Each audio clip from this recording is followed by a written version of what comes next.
Hi, Joe Glavin with City Floor Supply. Today we're going to discuss in a brief way laying out a gym floor, game line, tape machine, its use, its function, that kind of thing, and also just some basic lines. Our plan is to kind of give you an idea because how this machine, this tool is used.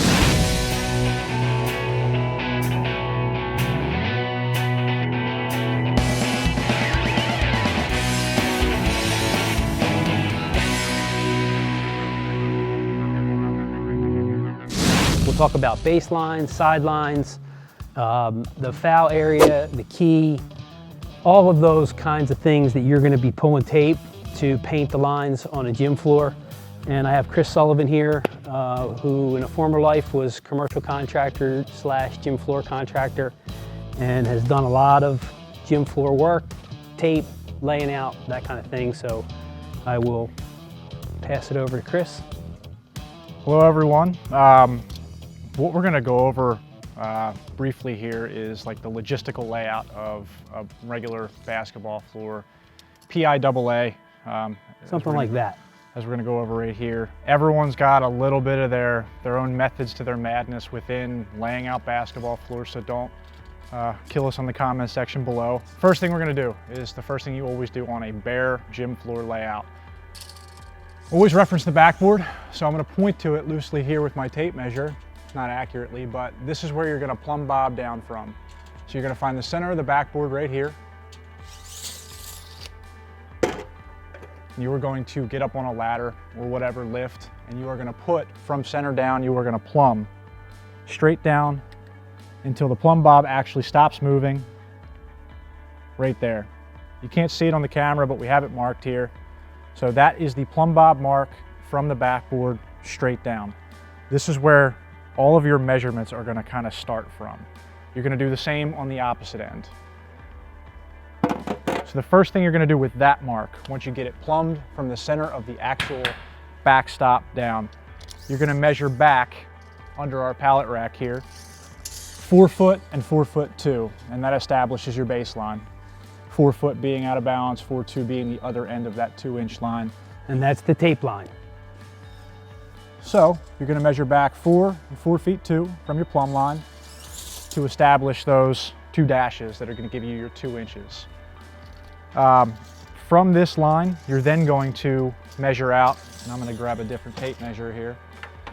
So the next 2 measurements you're going to have, again, 4 feet 2. We're going to run out this way, 25 feet 2 inches.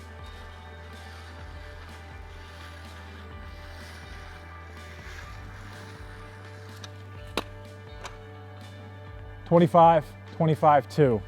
You're going to put your marks, 2 dashes. That is going to establish the out of bounds line on the sides. We're then going to go over on the other side. Same exact thing, 25, 2. You've now established both out of bounds lines on the sides. So we have our baseline and we have our out of bounds lines. So basically what you're going to do is everything we're doing on this side, you're going to replicate on the other end of the basketball floor. So plumb down, 4 foot 2, 25, 2, 25, 2, identical on the other end of the floor. One thing we did want to use just for reference to make sure that your line on your back baseline is kind of running straight. Just for reference, just to start, we can always utilize the back wall. So you can measure on that 25 and 25-2, you can measure to the wall, and then over here, using the block wall, again, just for reference, you can measure to the 25 and 25-2 over here as well, just so you can make sure your line, your baseline is not running so crooked. You can repeat the same on the other end. Again, everybody has their own kind of methods to their madness. Some guys will use lasers, some guys will use string lines. 3, 4, 5. 3, 4, 5 to square up things. Everybody has their own methods to squaring. Whatever works for you, all good. But to show what this tape machine does specifically with this pointer, We've now established our baseline, as you can see here, 4 feet, 4 feet 2 back, 25 and 25 2. Same thing on the other end of the court. So what we've done is right in the middle of 25, 25 2, an inch on both sides, we've run a string line to establish a straight line, string line, out of bounds mark, as you can see right here. What we're going to illustrate specific to this machine is how to use the actual pointer. Kind of an old school way of doing it. It absolutely works. Some guys, again, use laser lines. Some guys just pull tape tight. So we're going to show you how to utilize the actual pointer tool on this machine itself. So we have tape down, tape situated, tape's ready to roll. It's a matter of just following as closely as you can straight down that string line. So what Chris is doing and the method that he's using, we're sealing the tape. We're going to get a crisp, clean edge on the paint. And this is really a demonstration on the straight pull, right? So this is a straight tape line. You'll see us adapt this machine with 3-point line extension poles and also with the 6-foot jump circle kit where we'll do the radiuses. But this is strictly for the straight run. And what we wanted to establish here were baseline, sideline, corner, and then we'll get into running the arc as we continue on demonstrating the use of the equipment, that is the game line tape machine, and how it lays down tape so that we can orient ourselves. So we now have a fully squared basketball. We have out of bounds, we have baseline. Same thing, opposite, other end of the court. So everything we're talking about here, you replicate on the other end. So as you can see here, we have a fully squared, 50 feet wide, 84 feet long basketball court. The next step that we're gonna go over with you guys is we're gonna establish all of our foul line, all of our key marks, our hashes, and then also we're gonna start our 3-point with our pivot mark off the 63-inch center hoop mark. So to get the foul line established first, from the backboard, the plumb mark, we are going to measure out 14, 10, and 15 feet. 15 feet being the foul line. 14, 10, 15 feet. Again, we're working with a 2-inch line. We now have our foul line. The next thing we want to establish is the width of our actual key itself, so the box. And what we've done is we've run what we call a dry line, and this essentially is the center from point of this hoop to that hoop is this line, and then that's going to give us all of the dimensions. All the dimensions for the key, while keeping our basketball floor square and true. So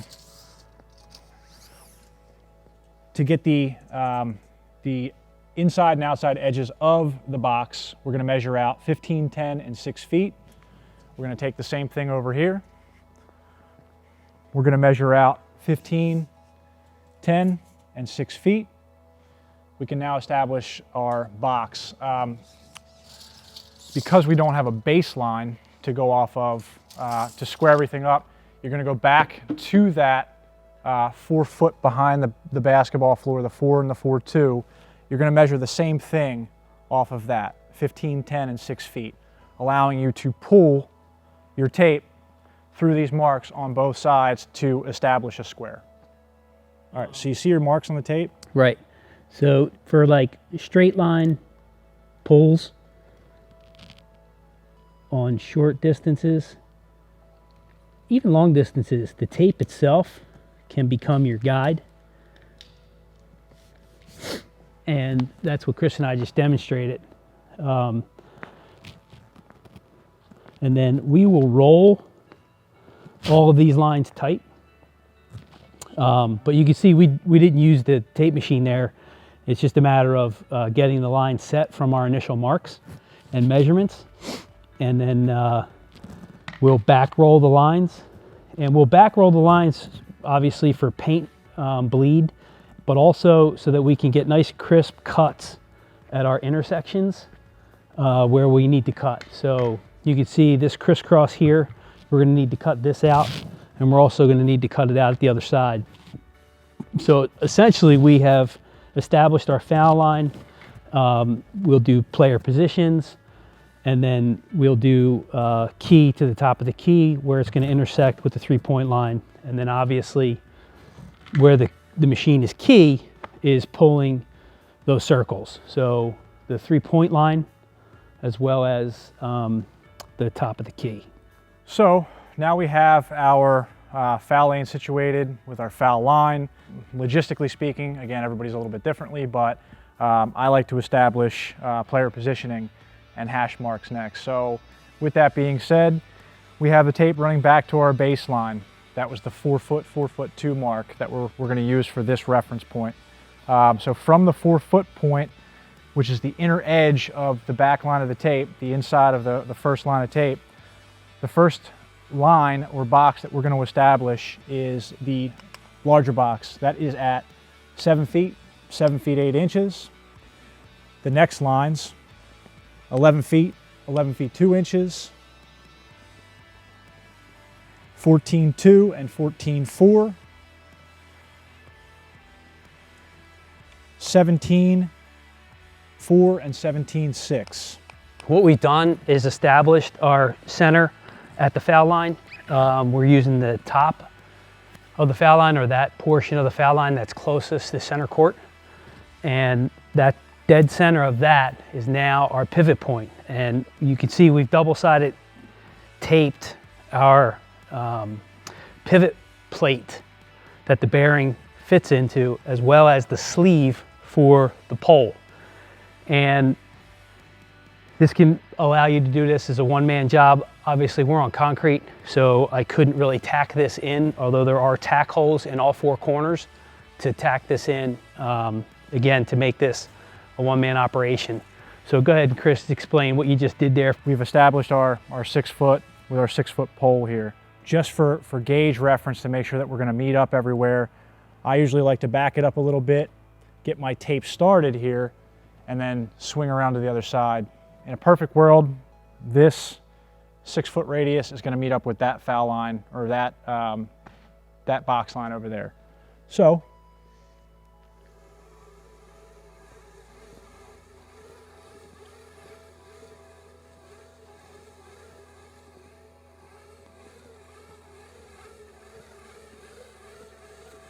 you can see pulling the 3/4 tape or 1-inch tape makes a clean radius, and there's not a whole lot of wrinkling in the tape, and we get nice, clean, crisp edges from the sealing of the urethane wheels, and we match up with our other side on the foul line, the foul box, the lane.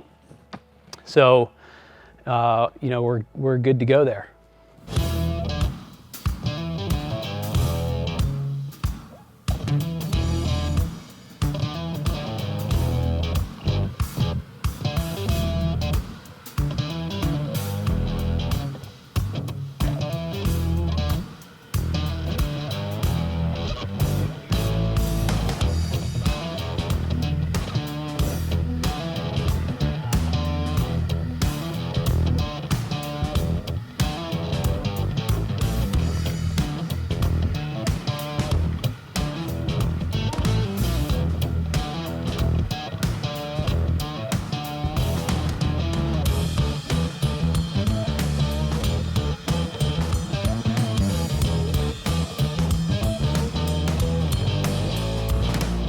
So essentially what we're doing now is painting our lines.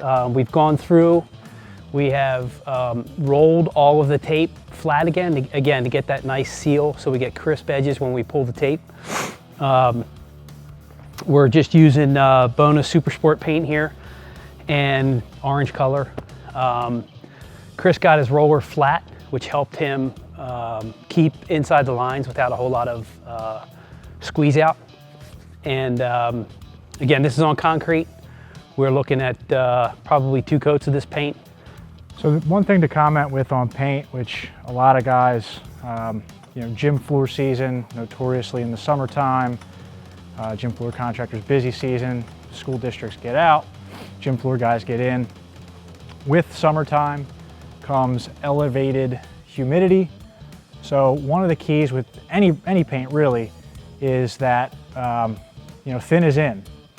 So don't try to overdo it on coverage, knowing that you're going to get 2 coats. Put it down thin.